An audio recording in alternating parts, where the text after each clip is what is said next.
ചില രാജ്യങ്ങളിൽ mpox report ചെയ്ത സാഹചര്യത്തിൽ സംസ്ഥാനം ജാഗ്രത പാലിക്കണമെന്ന് ആരോഗ്യമന്ത്രി വീണ ജോർജ് അറിയിച്ചിട്ടുണ്ട്. ആഫ്രിക്കയിലെ പല രാജ്യങ്ങളിലുൾപ്പെടെ എംപോക്സ് റിപ്പോർട്ട് ചെയ്ത സാഹചര്യത്തിൽ കേന്ദ്ര മാർഗനിർദ്ദേശങ്ങളനുസരിച്ച് സംസ്ഥാനത്തെ എല്ലാ എയർപോർട്ടുകളിലും സർവെയിലൻസ് ടീമുണ്ട്. രോഗം റിപ്പോർട്ട് ചെയ്ത രാജ്യങ്ങളിൽ നിന്നും വരുന്നവർക്ക് എന്തെങ്കിലും രോഗലക്ഷണങ്ങൾ ഉണ്ടായാൽ എയർപോർട്ടിൽ റിപ്പോർട്ട് ചെയ്യേണ്ടതുണ്ടെന്ന് മന്ത്രി അറിയിച്ചു. 2022 എംപോക്സ് സ്ഥിരീകരിച്ച സാഹചര്യത്തിൽ സംസ്ഥാനം സ്റ്റാൻഡേർഡ് ഓപ്പറേറ്റിംഗ് പ്രൊസീജിയർ പുറത്തിറക്കിയിരിക്കുന്നുവെന്നും അതനുസരിച്ചുള്ള ഐസൊലേഷൻ, സാമ്പിൾ കളക്ഷൻ, ചികിത്സ എന്നിവയെല്ലാം ഉറപ്പുവരുത്തിയിട്ടുണ്ടെന്നും മന്ത്രി വ്യക്തമാക്കി. എംപോക്സ് ലക്ഷണങ്ങളുമായി ആരെങ്കിലും എത്തുന്നുണ്ടെങ്കിൽ എല്ലാ സർക്കാർ, സ്വകാര്യ ആശുപത്രികളിലും ESOP കൃത്യമായി പാലിക്കണമെന്നും മന്ത്രി പറഞ്ഞു. ആരംഭത്തിൽ മൃഗങ്ങളിൽ നിന്നും മനുഷ്യരിലേക്ക് പകരുന്ന ഒരു ജന്തുജന്യ രോഗമായിരുന്നു എംപോക്സ്. എന്നാൽ ഇപ്പോൾ മനുഷ്യരിൽ നിന്നും മനുഷ്യരിലേക്ക് നേരിട്ട് പകരുന്ന രോഗമായി ഇത് മാറിയിട്ടുണ്ട്. തീവ്രത കുറവാണെങ്കിലും 1980 ലോകമെമ്പാടും ഉന്മൂലനം ചെയ്യപ്പെട്ടതായി പ്രഖ്യാപിക്കപ്പെട്ട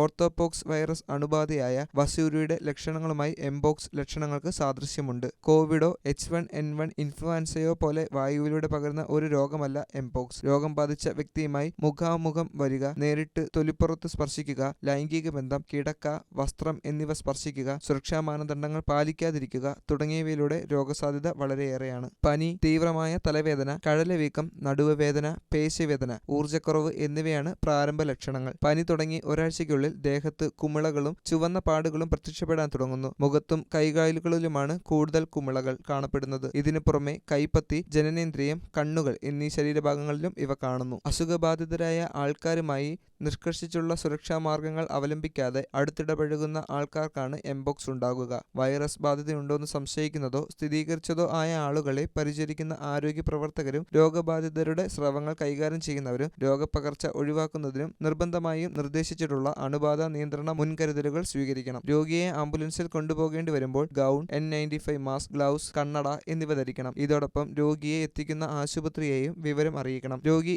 N95 Moscow triple layer Moscow ധരിക്കണം.